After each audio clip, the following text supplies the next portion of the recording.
Assalamualaikum and good evening to ladies and gentlemen. I know everyone is hungry. I'll go a bit quick. Today I'll talk about diabetes management across a spectrum of metabolic-associated fatty liver disease ranging from simple fatty liver to up to the stage of cirrhosis including hepatocellular carcinoma. I am Associate Professor, Department of Endocrinology of Dhaka Medical College and Scientific Secretary, Bangladesh Endocrine Society. So, Sah has already mentioned what's the definition of metabolic-associated fatty liver disease. Excessive hepatic fat accumulation associated with insulin resistance defined by the presence of the following criteria. At least 3 should be present. Presence of hepatic steatosis more than 5% by histology or liver biopsy, more than 5.6% determined by nuclear magnetic resonance imaging, no significant alcohol consumption. What's the definition of significant? Ongoing or recent daily alcohol consumption more than equal to 30 gram for men, equal to more than 20 gram for women, or more than 21 standard drink per week for men, more than 14 standard drink per week for women, 1 drink equal to 14 gram of pure alcohol, and no competing secondary etiology for hepatic steatosis. What's the spectrum of metabolic-associated fatty liver disease? It includes 2 pathologically distinct conditions with defined prognosis. Number 1 is non-alcoholic fatty liver. Number 2 is non-alcoholic steatohepatitis. Patient consuming moderate amounts of alcohol may be still predisposed to metabolic-associated fatty liver disease if they have metabolic risk factor. Primary and secondary MAFLD may coexist in individual patient. Also, metabolic-associated fatty liver disease and alcoholic fatty liver disease may coexist in subject with metabolic risk factor and drinking habit above self-limit. HCC can occur in absence of cirrhosis and histological evidence of NASH, but with metabolic risk factor suggestive of burnout NASH. So this is the spectrum of metabolic-associated fatty liver disease, non-alcoholic fatty liver, where there is simple steatosis only, also NASH and hepatocellular carcinoma, and NASH you can differ depending upon the fibrosis level. There are some definition we commonly use related to metabolic-associated fatty liver disease. Metabolic-associated fatty liver disease means entire spectrum of metabolic-associated fatty liver disease without significant alcohol consumption, ranging from simple fatty liver to steatohepatitis to cirrhosis, including hepatocellular carcinoma. Non-alcoholic fatty liver means there is liver steatosis, but there is no evidence of hepatocellular injury, and the risk of progression to cirrhosis and liver failure is very minimum. On the other hand, NASH, when there is steatosis with inflammation and hepatocyte injury in the form of ballooning with or without fibrosis and covers and wide spectrum of disease severity, are called NASH. NASH cirrhosis means cirrhosis with concurrent or previous histological evidence of steatosis, that is known as NASH cirrhosis. So this is the natural history of metabolic-associated fatty liver disease. Out of patient of simple fatty liver, 12 to 14% turn into NASH F1 to F2 fibrosis. Of them, 5 to 10% go to advanced fibrosis. Of the patient of advanced fibrosis, half of them will go to cirrhosis. Among the cirrhosis, 25% may die due to liver cirrhosis. Also, there is 7% chances of them getting malignancy. Regarding the prevalence and incidence of metabolic-associated fatty liver disease, it is the most common liver disorder in the Western country, affecting 70 to 46% per adult. Most common cause of chronic liver disease, commonest cause of asymptomatic abnormal liver function test abnormality, most common cause of end-stage liver disease requiring liver transplantation, present 75% of the individual with obesity and T2DM, also present 7% of the normal weight person, who is commonly known as lean NASH, more frequently in female, younger age, normal body weight with normal liver enzyme. Regarding the prevalence and incidence of metabolic-associated fatty liver disease in Bangladesh, this is a study which has been conducted in general population, which shows that 33.86% of our general population has metabolic-associated fatty liver disease. Why we miss the diagnosis of MAFLD? Because patient and clinician are unaware that NASH is a potentially serious medical condition. Sometimes we ignore the waist HGPT and ultrasound findings we commonly do in our clinical practice. Diagnosis is missed due to reliance of low sensitivity diagnostic test. Liver biopsy is less commonly advised even by the hepatologist, and patient and physician are uninformed that weight reduction and the treatment may reverse NASH. So diabetes and metabolic-associated fatty liver disease. NAFLD or MAFLD estimated to be prevalent 30 to 74% of patients with diabetes. So it is very common in diabetes. Among the patient of cirrhosis, the prevalence of diabetes is 14 to 71%. Despite unclear pathogenesis, insulin resistance is the key factor in diabetes that leads to development of metabolic-associated fatty liver disease. And all-cause of mortality seems to be 2.2 times higher when cirrhosis or MAFLD is associated with diabetes, and diabetes can hasten the progression of MAFLD to NASH, fibrosis, cirrhosis, and hepatocellular carcinoma. So these are comparison of some study where you can see the prevalence of T2DM among patients with cirrhosis. You can see on the left-hand side that the prevalence is 27, 13, 71, 38, 40. So there is huge proportion of type 2 diabetes in patients who present with cirrhosis to our respected hepatologists are present here. Also, impact of type 2 diabetes on long-term survival in patients with cirrhosis. Patient develops cirrhosis in presence of diabetes has a poor prognostic criteria and more mortality if you compare with the patient who has cirrhosis but not have diabetes. So challenge in diagnosis and monitoring of diabetes in a patient of chronic liver disease, especially decompensated liver disease. In patient without cirrhosis or cirrhosis with preserved liver function test, the diagnostic criteria is same, OGTT and HbA1c we commonly advise. But in cirrhosis patient, if we rely only on the fasting blood sugar, in cirrhosis there is fasting hypoglycemia, but postprandial hypoglycemia. So if we rely only on the fasting blood sugar level, you will miss the diagnosis of diabetes. In cirrhosis with impaired liver function, also when there is anemia, HbA1c is not recommended because it will come low in a patient of liver cirrhosis. Glycated albumin and fructosamine are alternative to HbA1c, but when there is hyperalbuminemia, it may misguide you. So frequent monitoring of blood sugar, that is CGM, and continuous glucose monitoring are the best option to check glycemic status in a patient of decompensated chronic liver disease. What is the challenges in management of diabetes with chronic liver disease? Difficulty in diagnosis and monitoring, I have already mentioned. Altered drug metabolism, distribution and excretion, high risk of hypoglycemia, malnutrition and sarcopenia which result in increased nutritional requirement. Renal dysfunction is common with higher chances of the lactic acidosis. Hepatic encephalopathy and cognitive impairment may be there. Also, there is a chances of the hepatic toxicity of oral glucose-lowering medication. This is child score parameter depending upon the serum bilirubin, albumin, prothrombin time, ascites and hepatic encephalopathy.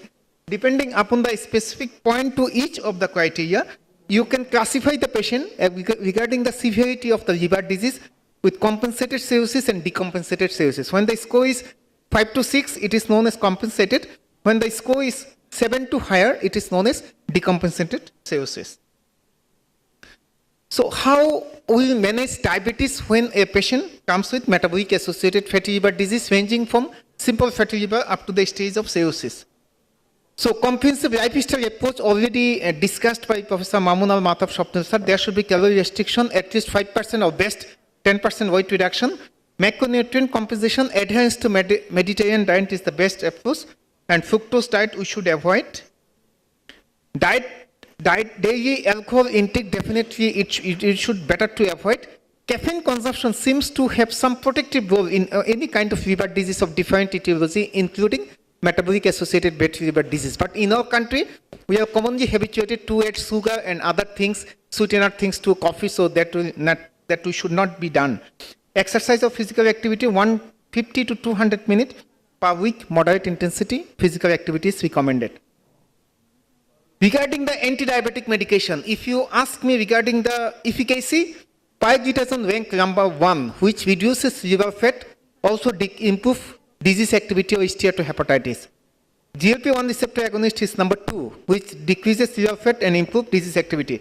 SGLT2 inhibitor, although they decreases liver fat, they doesn't have any activity on steatohepatitis.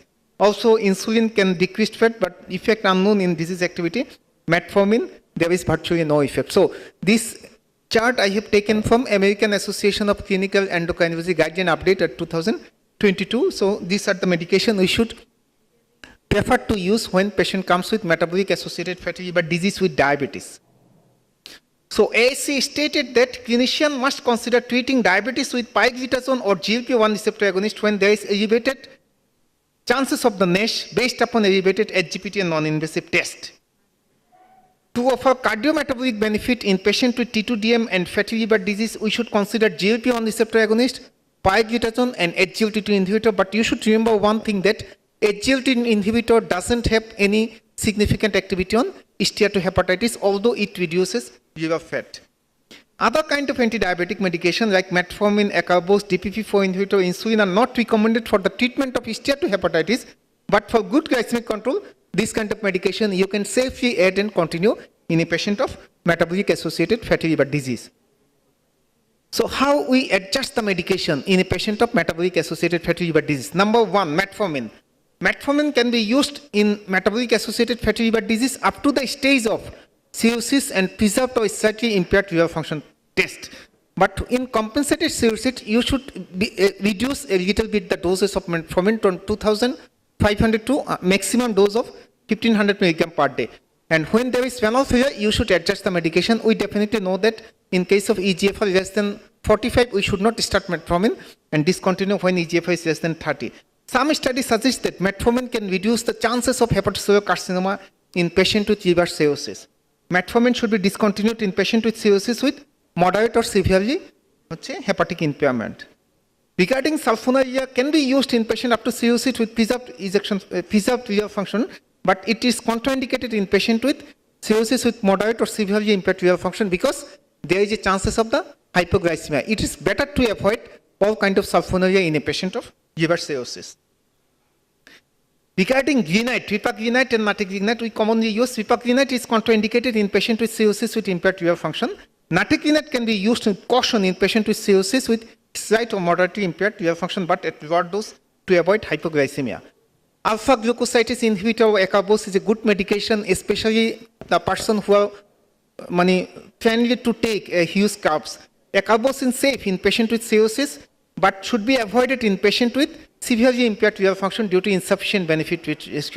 In patients with severely uncontrolled diabetes, due to lack of blood sugar lowering efficacy, this kind of medication should be discontinued.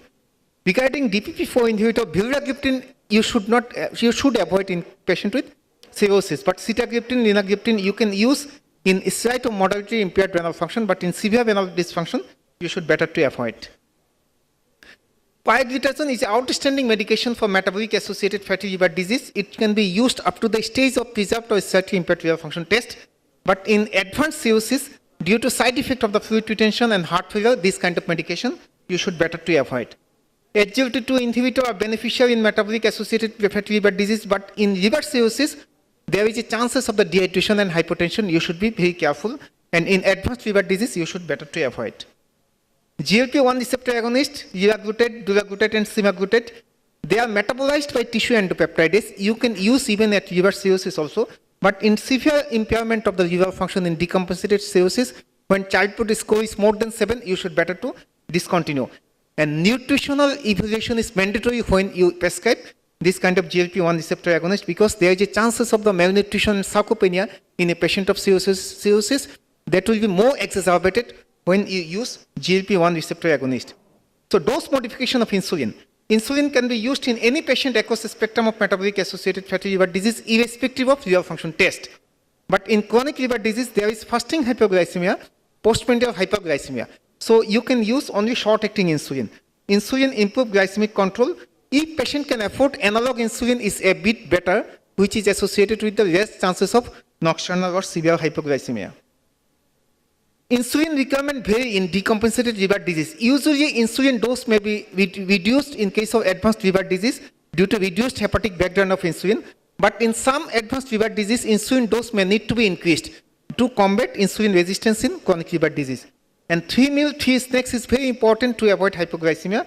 In advanced liver disease, short-acting analog even can be given after meal to avoid postprandial hypoglycemia, especially the patient who have nausea, vomiting, or decreased appetite. Frequent blood sugar monitoring has already been discussed, is very important in a patient of liver cirrhosis. So this is a flowchart I have already mentioned. Regarding insulin, you should start when it is indicated. In advanced liver disease, you should discontinue all other kind of medication and continue insulin only. So this is in just one glance regarding the safety of anti-diabetic medication in a patient of liver cirrhosis with preserved liver function is slightly, moderately, and severely impaired liver function. So in moderate or severe liver impairment, you should better switch to insulin. So diagnosis of management of malnutrition in a patient of metabolic-associated fatty liver disease and cirrhosis. Malnutrition is common in patients with cirrhosis, and sarcopenia is an independent prognostic factor of mortality and should therefore be addressed. Diagnosis of malnutrition may be difficult in some cases of cirrhosis because of ascites and edema. Mid-arm muscle circumference grip test can be important. CT assessing psoas muscle area at L3 seems to be the most relevant test for confirming sarcopenia. In patients with cirrhosis and malnutrition and sarcopenia, nutritional supplementation should be initiated. Nutritional care developed after assessment of nutritional status, and it should be individualized. The strategy of nutritional supplement, oral, enteral, and parenteral, should follow the same rule as for patient without cirrhosis. Physical activity should be recommended even at the stage of the cirrhosis. Protein intake should not be decreased in case of hepatic encephalopathy. Fasting period should be limited, and the consumption of 3 snack, that means frequent meal, is important in patient of liver cirrhosis to avoid hypoglycemia. Micronutrient and branched chain amino acid supplementation can be systematic. Obesity and bariatric surgery. Obesity management and bariatric surgery is very important for metabolic-associated fatty liver disease, but the obesity dose of medication is a bit higher that we commonly use anti-diabetic doses. Lipase inhibitor orlistat is available in our country 120 mg TDS. GLP-1 receptor agonist liraglutide we commonly use 0.6, 1.2 or 1.8. By obesity dose is 3 mg per day. Semaglutide 2.4 mg once weekly is the dose for obese patient. And GIP and GLP-1 receptor agonist tirzepatide maximum dose up to 15 mg per day. And some anti-diabetic medication you also get some weight benefit like SGLT2 inhibitor, metformin and acarbose. Bariatric surgery is important in T2 diabetic patient when associated with metabolic liver disease with BMI more than 30. Endoscopic, bariatric and metabolic therapy and orally ingested devices should not be recommended in person with MAFLD due to insufficient evidence. This is recommended by American Association of Clinical Endocrinology. So there is some practical tips regarding the management of the diabetes in metabolic-associated fatty liver disease. Although I think it is very clumsy here. According to recommendation by AAC, you should classify the liver disease into the stages, low risk, intermediate and higher risk. You should keep HbA1c as low as possible. If possible, without chances of the hypoglycemia, you should keep it less than 6.5. And the choice of medication, I've already mentioned, pioglitazone, GLP-1 receptor agonist, SGLT2 inhibitor, and insulin. And number 5 is metformin should be your choice of medication. There was something we doesn't know till now. There is some unsolved issues. Number 1, anti-hyperglycemic drug class effect on the natural history of cirrhosis, benefit of metformin in the prevention of hepatocellular carcinoma, benefit risk ratio of metformin in patient with moderately impaired liver function, efficacy and safety of GLP-1 and SGLT2 inhibitor in patient with severely impaired renal function, and reliable method for the screening and diagnosis of sarcopenia and malnutrition, which is very much important in a patient with type 2 diabetes mellitus and decompensated cirrhosis. So take home message for my today's presentation: metabolic-associated fatty liver disease is the rising concern in diabetic patient. A good metabolic workup is crucial for good outcome for such patient. Good glycemic control along with management of other cardiovascular risk factor is mandatory. Weight reduction is the key steps for the better outcome metabolic-associated fatty liver disease. And endocrinology should be competent in proper evaluation and management of metabolic-associated fatty liver disease. For this reason, Bangladesh Endocrine Society has organized this CME along with presence of all respected hepatologists.